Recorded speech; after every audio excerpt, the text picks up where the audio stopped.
Alright guys, so today we're continuing our leveling spec overview mini-series for every single class in the game. And today, we're doing the warrior. So as a warrior, really there's only 3 unique scenarios. Did you get a good 2-hander in the pre-patch? Did you get good 1-handers? And are you a total moron trying to tank dungeons as a level 58 boosted character? We've got you covered in this video. So guys, if I'm going to be honest, there's only really one solid spec to level in, whether it's solo leveling or whether you're dungeon cleaving in extremely sweaty groups or even casual groups. Go for Death Wish Sweeping Strikes. And there's going to be different variations of this build depending on your preferences, obviously, or whether you got a 1-handers or 2-handers. So really, we get Death Wish and Sweeping Strikes because this just optimizes our cleave damage. It's unbeatable. We can now use Sweeping Strikes in Zerka stance, so we don't need to mess around so much swapping stances. However, I do have Tactical Mastery because that's my preference. I don't like leveling without Tactical Mastery, particularly if you enter a PvP skirmish or something like that. But you can skip points in Tactical Mastery and just build them into Flurry instead. You want to be building into Flurry over anything else in the arms tree. It's just simply a better DPS upgrade over anything else. And guys, if you are going to be leveling solo, by far the best way to do it is with the Arrested XP add-on, because it literally is made by world record holding speed levelers who've leveled in a ridiculous playtime, and it also has a little prequest route that you can prepare in the pre-patch so you can get ahead of everyone, you know, while everyone else is lagging out of a dark portal.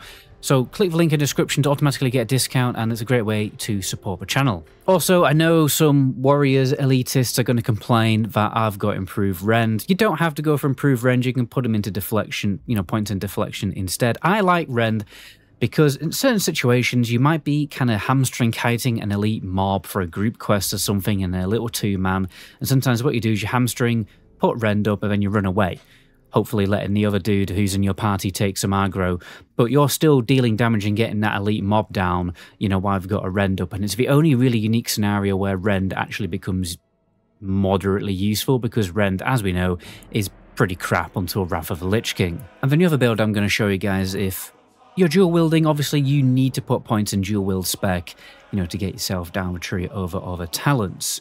You may be wondering, why on earth do we not get cleave, as we are basically most of the time going to be charging in, sweeping strikes up, whirlwind and cleaving. Well, this only increases the bonus damage of cleave, and it's just not that great. It's a bit crap, okay? And I just find the other talents are just going to be more useful to you. Guys, if you're enjoying this series so far and you're imminently waiting for your class to finally be featured in this little series, be sure to subscribe and hit that notification bell, and also follow me on Instagram, and you're way more likely to know precisely when that video is uploaded. I really appreciate it. Guys, another spec I'd like to talk about though, just quickly, is Deep Fury and going for Rampage. I think it's particularly good when you don't want the Death Wish cooldown and you don't have a lot of crit to benefit from the increased crit damage bonus from Impale. So I'd recommend trying this out.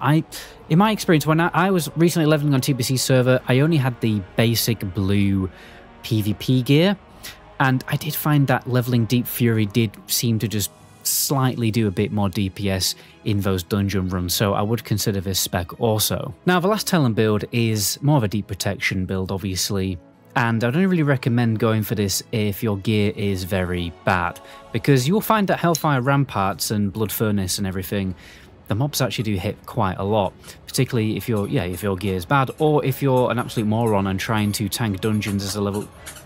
Would you stop that?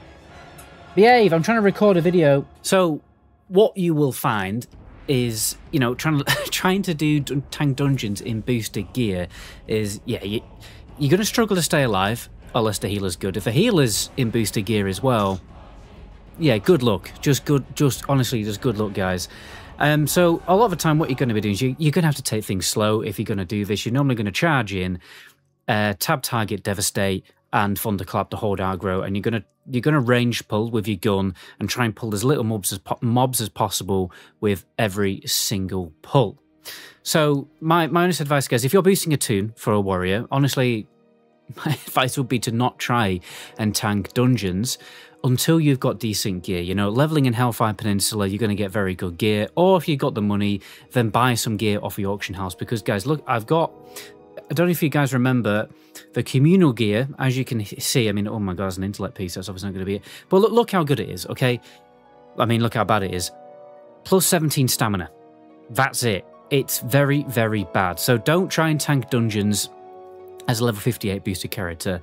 Level up to level 60, okay, in Hellfire Peninsula, get yourself some gear, buy some gear, and then I would still probably recommend, you know, this deep prot build, okay, until you've got much better gear, okay, because again, you're going to struggle to stay alive, and you're going to struggle to even hold aggro, particularly if you're grouped up with other people who are well geared.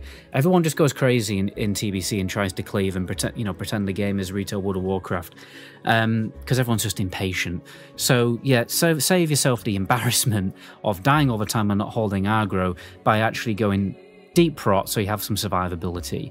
Okay, you know, key talents here really are also, you know, get improved Thunderclap, which will increase its obviously its aggro generation. We get deflection, max into adaptation, because, you know, we don't really have a lot of defensive stats, so we want to get as much, you know, increased armor and increased avoidance. That's why we also go for increased parry, you know, from our talents and stuff like that. But yeah, you know, mess about, do some BRD, Scholarmance even, you know, in the pre-patch. Try and get as much good gear as possible if you've got the luxury to do that. Be sure to also demo shout on every pull. That will relieve the pressure on you as well. And also you might want to get some points into improve revenge, because that it does proc quite a lot of revenge, obviously, when you got 3 mobs hitting you or more.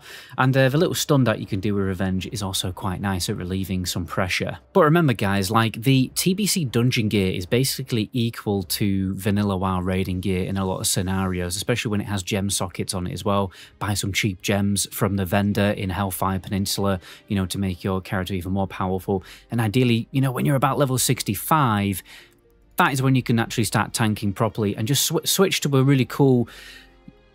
really cool DS sweeping strikes build, and then go and tank dungeons with this. And may want to keep a shield just in case, but ideally, you know, you just want to be tanking dungeons with a two-hander or dual wielding, because you're doing loads more damage, which means you're clearing and killing the mobs faster, which increases your XP per hour, and it's also just way more fun as well. And it's really, really easy to hold aggro when you have a build like this. You pop into sweeping strikes, pop over to defensive stance, and then just spam cleave.